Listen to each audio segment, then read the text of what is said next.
अस्सलाम वालेकुम व्यूअर्स। ये आया सोफिया जो उधर इस्तांबुल में है, पहले सारी दुनिया जानती है, नेट वेट पे चले जाएं एक तफसील पता लग जाएगी। चर्च था सुल्तान मोहम्मद फ़ातेह। मैंने पिछले दिनों 15-20 दिन महीना साल 2-3 बार मैं लिख चुका हूँ। पहले सुल्तान मोहम्मद फ़ातेह ने, उससे पहले ये होता रहा, इसको फ़तह करने की कोशिश फाइनली ऑटोमन्स के सुल्तान मोहम्मद फ़ातेह ने फ़तह किया। फिर मस्जिद, फिर मुस्तफ़ा कमाल आए। वो आज के तुर्की का वो बानी है। अगर मुस्तफ़ा कमाल ना होता इसके टुकड़े हो गए होते, ये पक्की बात है। उन्होंने एक दरमियानी रास्ता कभी ना ये बतौर मस्जिद और ना नमाज़ पढ़ने में तो पाबंदी नहीं, आप पढ़ लें। अच्छा, इसको एक म्यूज़ियम की शक्ल दे रही। अब फिर ये जो हमारे इस वक्त तुर्की के जो सदर हैं,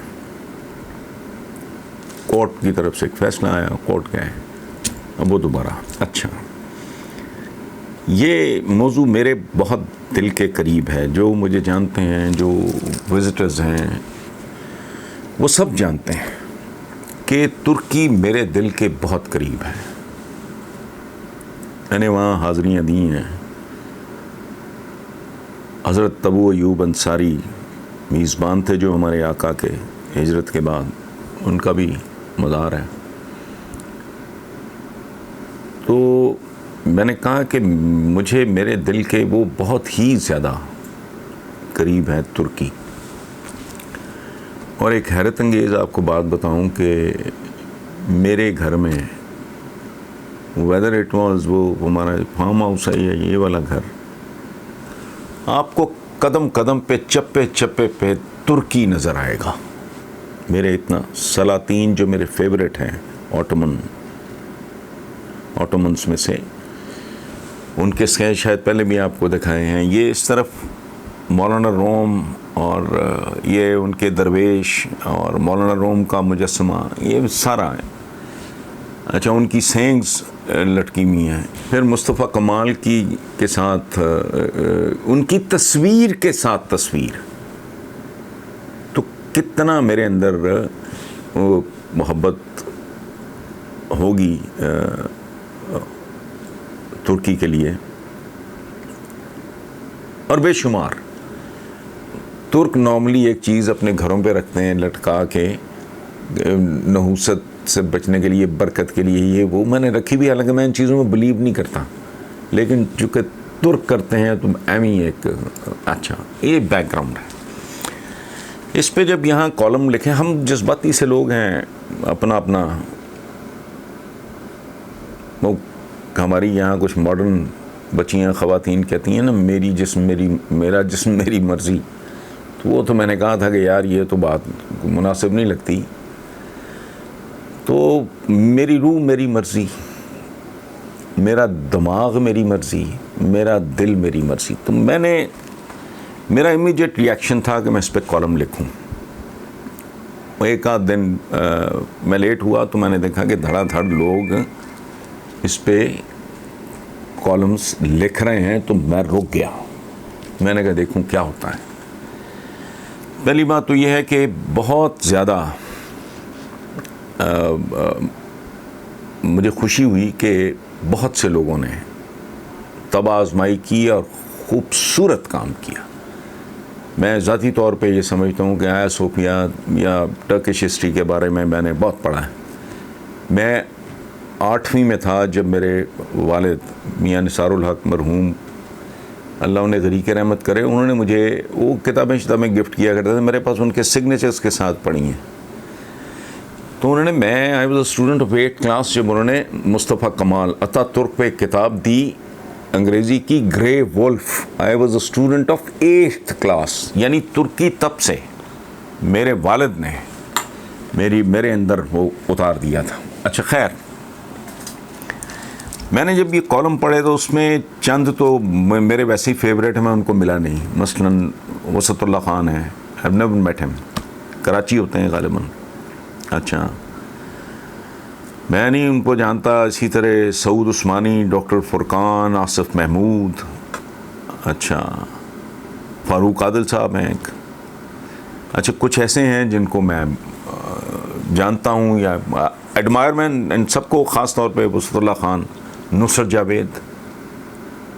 हमने एक ज़माने में कुछ वक्त इकट्ठे गुजारा जब वो लाहौर में होते थे, फिर वो शिफ्ट कर गए, कूफा चले गए, मतलब इस्लामाबाद। लेकिन अब भी हमारे दरमियान वो एक मोहब्बत का ताल्लुक़ मौजूद है। डॉक्टर हुसैन पराचा जो जमात इस्लामी के फरीद पराचा हैं,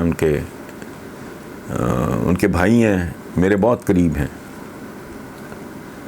दोस्ती है, भाईचारा है उनसे। हालांकि वो फरीद पराचा साहब से मेरी नहीं कोई इतनी बनती। अच्छा, इसके अलावा खुर्शीद नदीम मेरे साथ काम भी कर चुके हैं। मैं ग्रुप एडिटर था, एक अखबारों का एक ग्रुप था उसका, I was the group editor.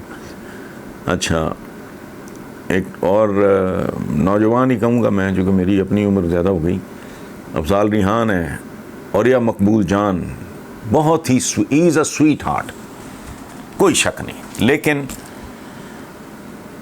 इनमें से जो मेरे जो हम ख्याल आप कह लें, और या मकबूल जान के बारे में मैंने एक प्रोग्राम में हम इकट्ठे थे, बड़ी पुरानी बात है, पता नहीं गैर मुल्की था, कोई BBC या कोई वॉइस ऑफ जर्मनी या वॉइस ऑफ अमेरिका, मुझे याद नहीं। तो मैंने उस पर कहा कि जब तक और या मकबूल जान जैसे दोस्त मौजूद हैं तो मुसलमानों का कोई मुस्तकबिल नहीं। अच्छा, एक बात मैंने मोहब्बत सीखी, वो खिलखिला के बड़े अली ज़र्फ़ आदमी, बहुत ही खूबसूरत, बहुत पढ़ा लिखा आदमी। अप्रोच इन सब को पढ़ें, नेट पे अवेलेबल होंगे।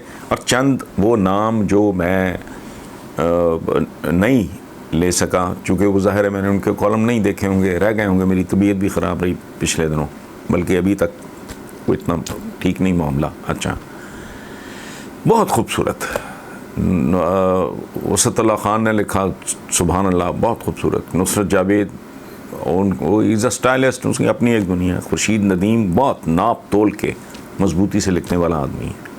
और यह मकबूल जान मेरा भाई है, मुझे बहुत पसंद है, बहुत प्यार है, and I have lot of regards for him. लेकिन वो एक ऐसा जंगजू, ऐसा एक बंदा है जो काठ के घोड़े पे, लकड़ी के घोड़े पे बैठा है और प्लास्टिक की तलवार हाथ में, ठीक है, और वो निशाते सानिया वगैरह, ये है एक हमारे यहाँ। दिल तो शायद मेरा भी यही करता हो, लेकिन मेरा को थोड़ा सा तरबियत का नक्स होगा। अच्छा, इन सब लोगों को पढ़ें, एक से बढ़ के एक है। अच्छा, आप अप्रोच से इख्तलाफ कर सकते हो कि जी वो होना चाहिए था, नहीं होना चाहिए था। फिर वो एक लॉजिक आई कि जी अर्दमान ने चूँकि वो इलेक्शन लूज़ कर दिया था इस्तांबुल से, जो गढ़ था उनका लड़काना कह लें आप, ठीक है जी।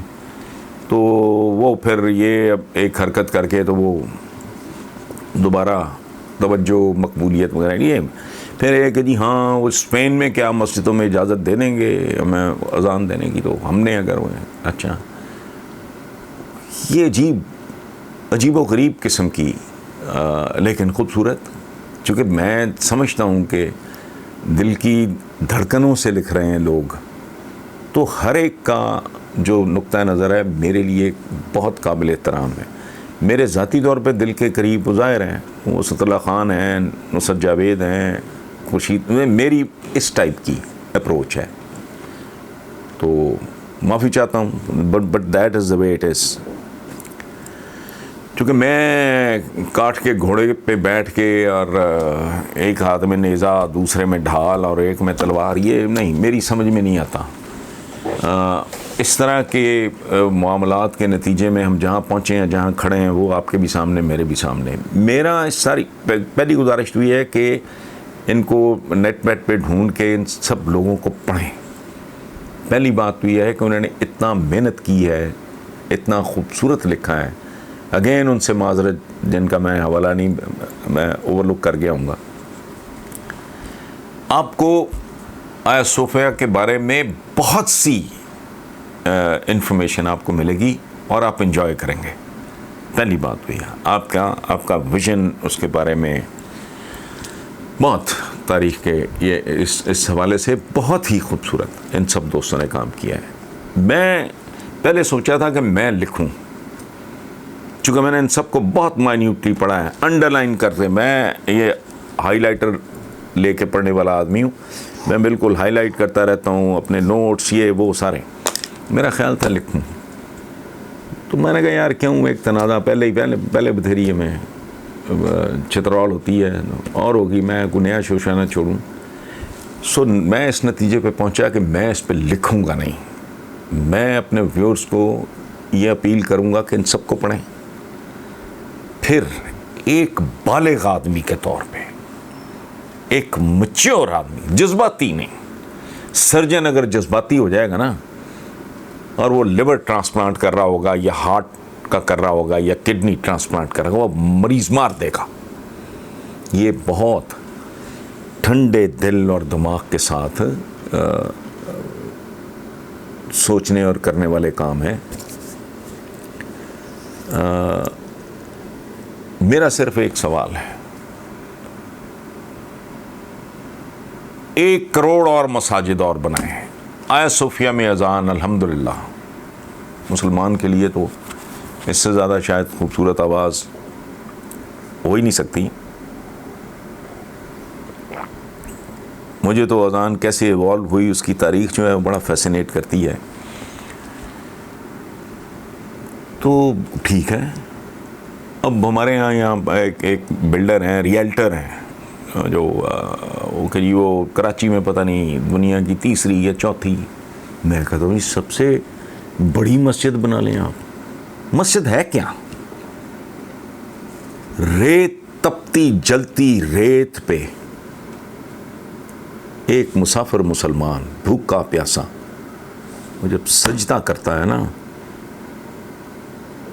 तो वो सारा इलाका वो मस्जिद में तब्दील हो जाता है।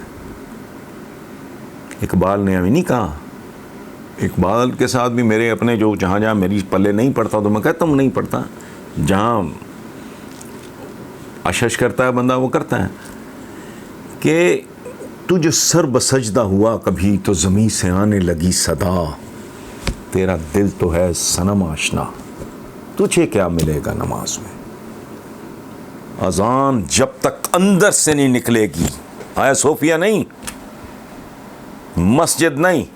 अल्लामा अनायतुल्लाह मशरकी ने नमाज के बारे में एक जुमला बोला, सुभान अल्लाह, वो कहता है नमाज मस्जिद के बाहर शुरू होती है। तो इस तरह की नमाज हो, शुरू करें।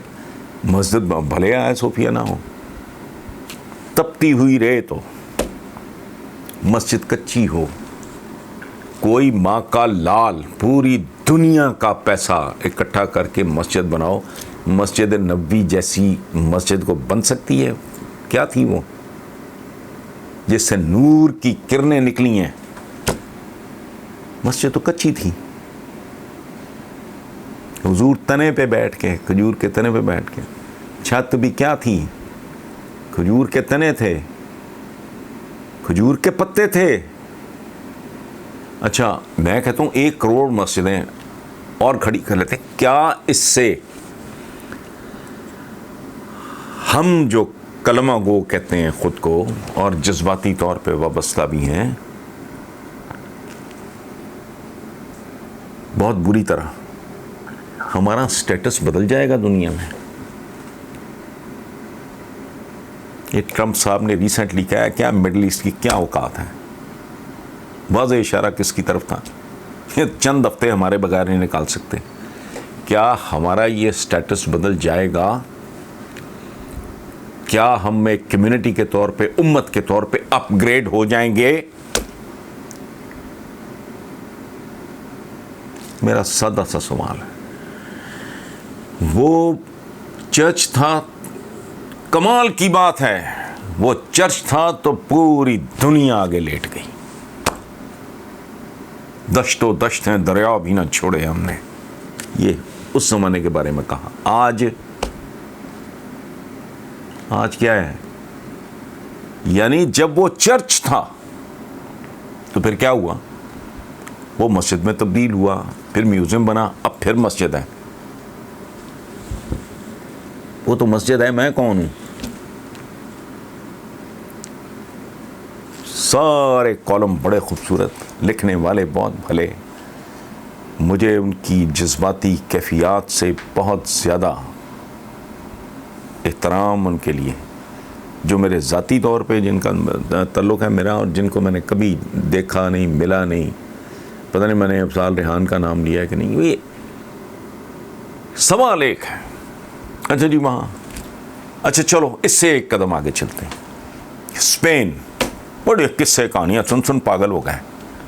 अच्छा जी, कल अगर वहाँ की गवर्नमेंट कहती है कि जहाँ जहाँ मुसलमानों की मस्जिदें थी वहाँ अज़ानें देना शुरू करो, नमाज़ें पढ़ना शुरू करो, तो हमारी हालत में कोई तब्दीली आती है? दूसरी तरफ ये लकड़ी का फर्श है, यहाँ सजदा दे लूँ, ये मस्जिद है। और क्या ये बात पल्ले पड़ती है कि नमाज मस्जिद के बाहर शुरू होती है? पूरी ज़िंदगी में उसकी खुशबू, उसकी रोशनी अगर आपके आमाल में है, करतूतों में है, तो फिर सूरत हाल बाकी एक सिंबॉलिक अलामती तौर पे कह लें तो बड़ी अच्छी बात है। मेरा सिर्फ एक सवाल है कि स्पेन की भी हर वो मस्जिद जिसका रोल तब्दील कर दिया गया, वहाँ से भी अगर अज़ानों की आवाज़ बुलंद होने लगे, बहुत अच्छी बात है। लेकिन क्या उससे हमारी इज्तमाई जो मुसलमान जिस हालत में हैं, फ्रीज़ हुए हुए, फ्रीज़, उसमें बेहतरी आएगी? क्या हम फ्रीज़ हो चुके लोग हरकत पजीर होंगे? हमारी को मंजिल होगी? हमारा को सफ़र होगा? ये सवाल है। बाकी आप ये सारे कॉलम्स पढ़ें, आपको यू विल एंजॉय, इल्म में भी इजाफा होगा और बहुत खूबसूरत रीडिंग भी आपको मिलेगी, एक से बढ़ के एक है सारे, माशाल्लाह। Thank you.